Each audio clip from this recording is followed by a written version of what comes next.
vamos a hablar sobre el riesgo reputacional. Es la posibilidad de pérdida que incurre una entidad por desprestigio, mala imagen, publicidad negativa, cierta o no, respecto a la institución y sus prácticas de negocios que causa pérdida de clientes, disminución de riesgos o procesos judiciales. Riesgo legal. La posibilidad de pérdida en que incurre una entidad a ser insancionada, multada o obligada a indemnizar daños como resultado de incumplimiento de normas o regulaciones y obligaciones contractuales. El riesgo legal surge también como consecuencia de fallas de contratos y transacciones derivadas a actuaciones malintencionadas, negligencias o actos involucrados que afecten la formalización ejecución de contratos o transacciones. Riesgo número 3, que es el riesgo operativo. Es la posibilidad de incurrir en pérdidas por deficiencias, fallas o inadecuaciones en el recurso humano, los procesos de la tecnología, la infraestructura o la ocurrencia de acontecimientos externos. Esta definición incluye el riesgo legal y reputacional asociados a tales factores. Continuamos con el cuarto riesgo de contagio. La posibilidad de pérdida de una entidad puede sufrir directa o indirectamente por una acción o experiencia de un relacionado o asociado. El relacionado o asociado incluye personas naturales o jurídicas que tienen posibilidad de ejercer influencia sobre la entidad. El quinto, riesgo inherente, es el nivel de riesgo de la actividad sin tener en cuenta el efecto de los controles. Sexto, y por último, el riesgo residual o neto, es el nivel resultante del riesgo después de aplicar los controles. Ahora conoceremos algunos significados más sobre el lavado de activos y la financiación del terrorismo. Entonces, la segmentación es el proceso por el cual se lleva a cabo la separación de elementos en grupos homogéneos al interior de ellos y heterogéneos entre ellos. La separación se fundamenta en el reconocimiento de diferentes significativas en sus características variables de segmentación. Señales de alerta o alertas tempranas. El conjunto de indicadores cualitativos y cuantitativos que permiten identificar oportuno y posteriormente comportamientos atípicos de las variantes revelantes previamente determinadas por la entidad.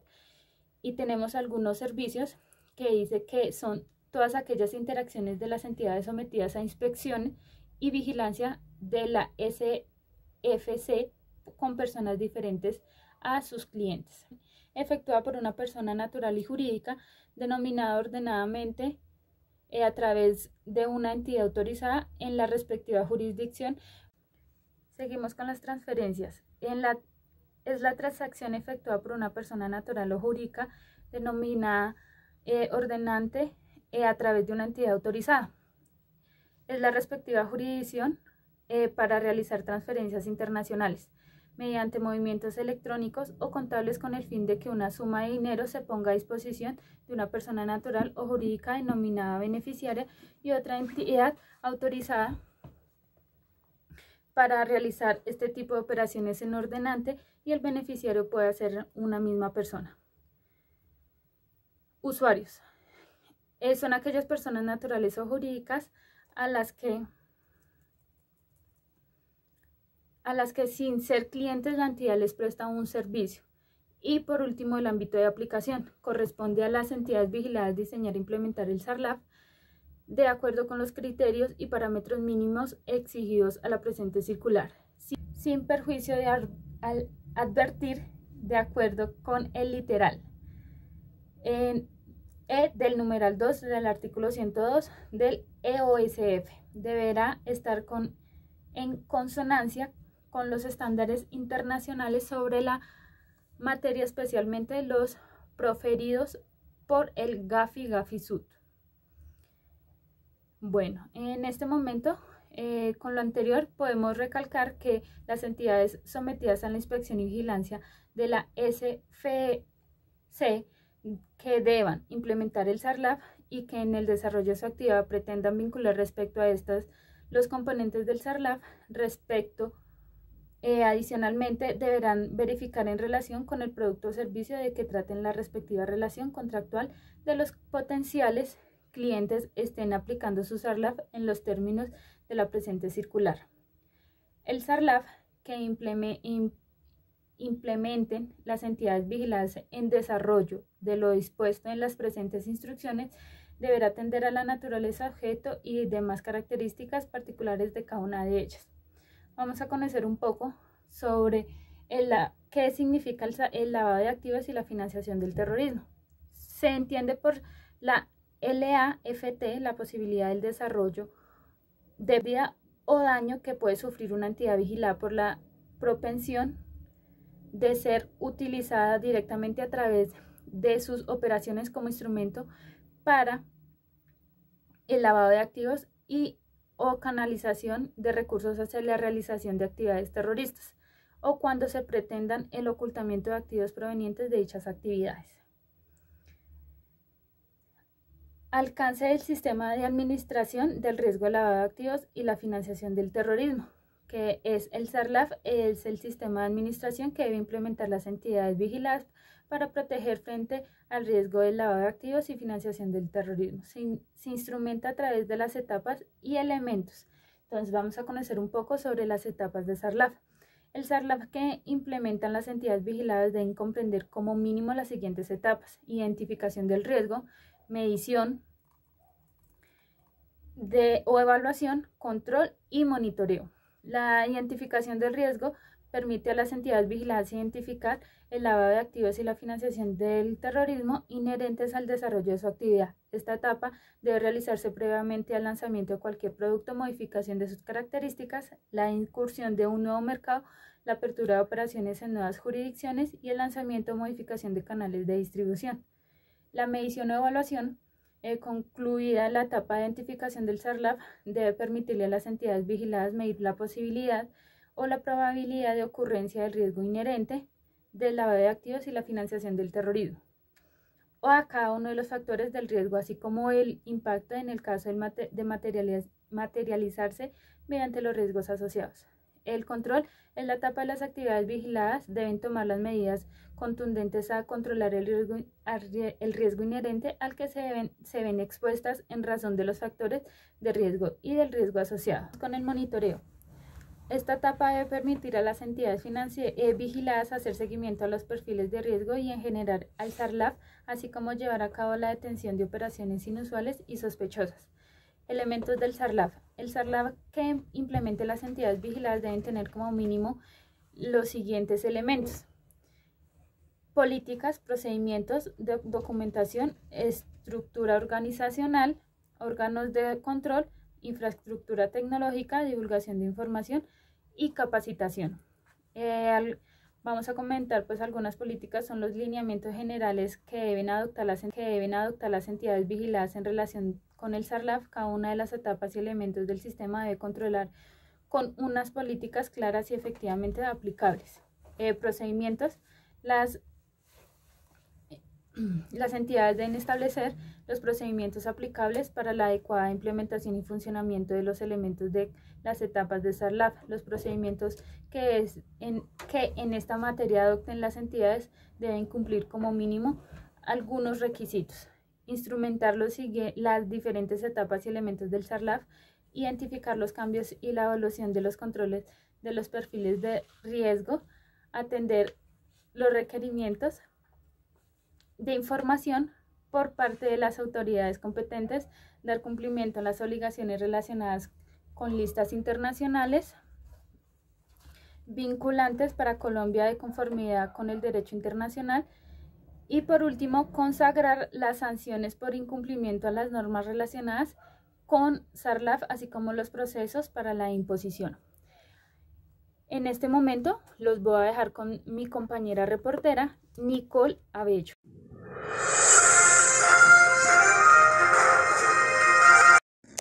Bueno, continuamos entonces con los mecanismos. Las entidades deben adoptar mecanismos que les permitan como mínimo, primero, conocer el cliente actual y potencial; 2, conocer el mercado; 3, identificar y analizar las operaciones inusuales; y 4, determinar y reportar las operaciones sospechosas.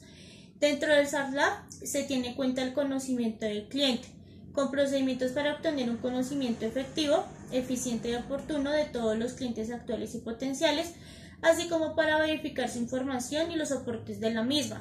El cliente implica reconocer de manera permanente y actualizada cuando menos o por lo menos los siguientes datos.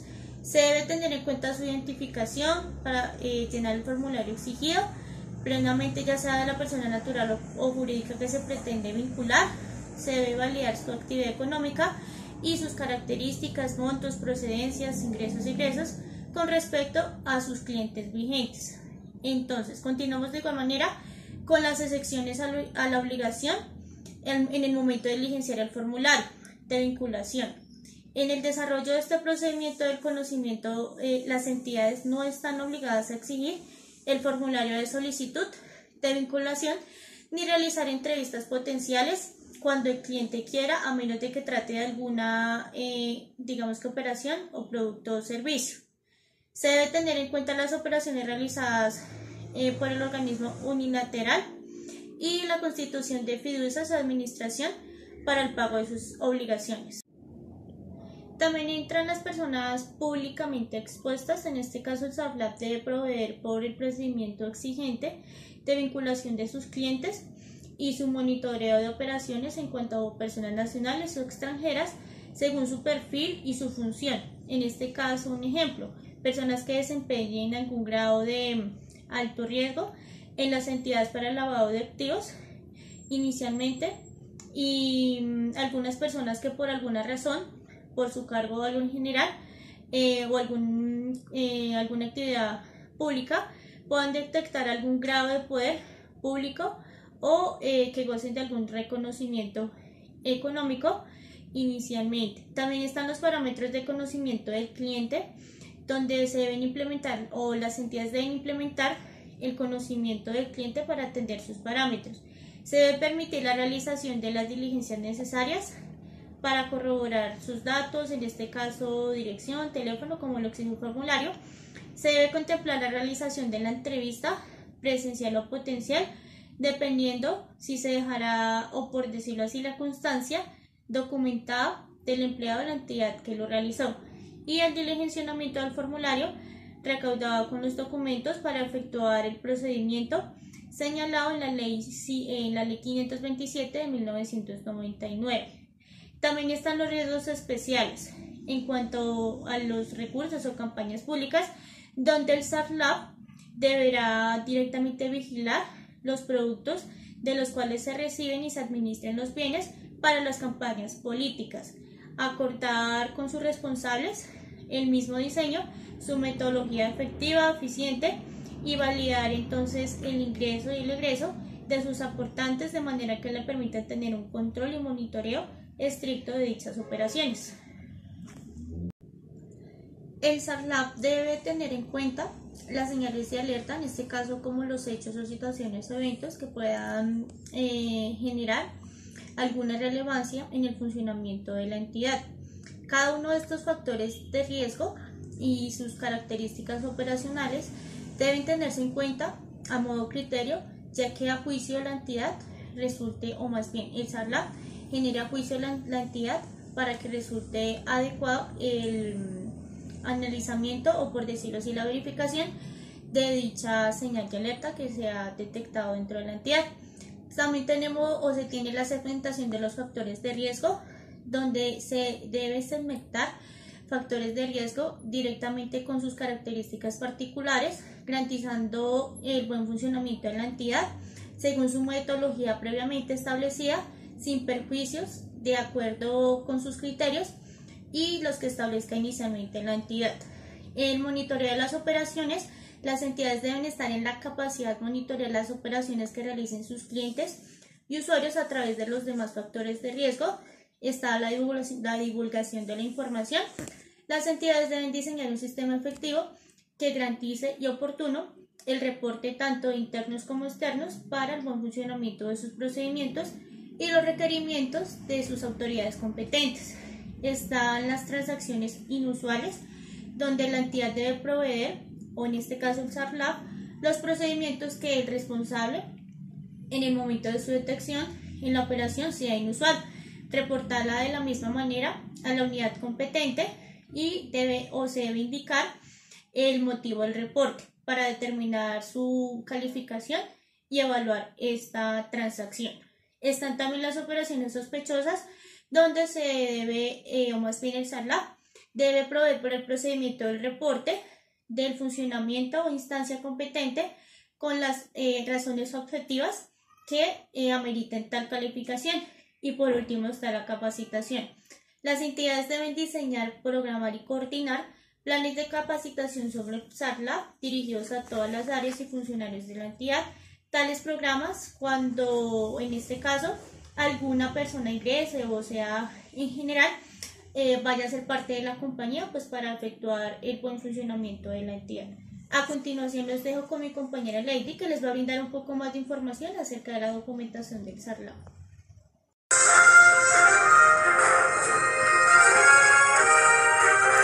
Y seguimos con más noticias en nuestro centro informativo. Estamos hablando sobre la documentación que debe llevar a cabo el representante o de la junta directiva del SARLAF. Las etapas y los elementos del SARLAF implementados por la entidad deben constar en documentos y registros, garantizando la integridad, oportunidad, confiabilidad y disponibilidad de la información allí contenida. Como mínimo deberá contar con un respaldo físico, contar con requisitos de seguridad de forma tal que se permita su consulta solo por quienes estén autorizados, contar con los criterios y procesos de manejo, guarda y conservación de la misma.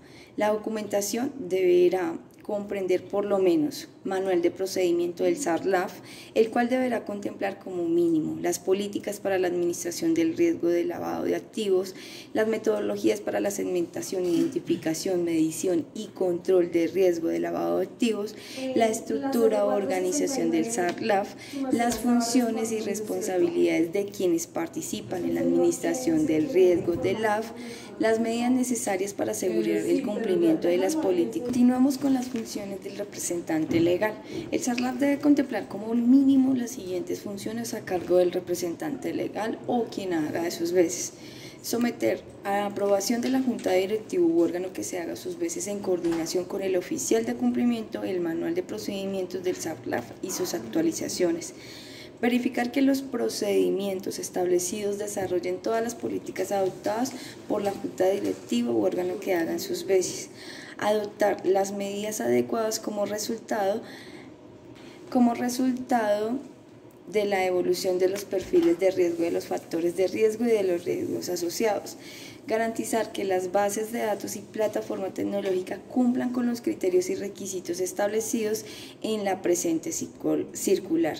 Proveer que los recursos técnicos y humanos necesarios para implementar y mantener el funcionamiento del SARLAF.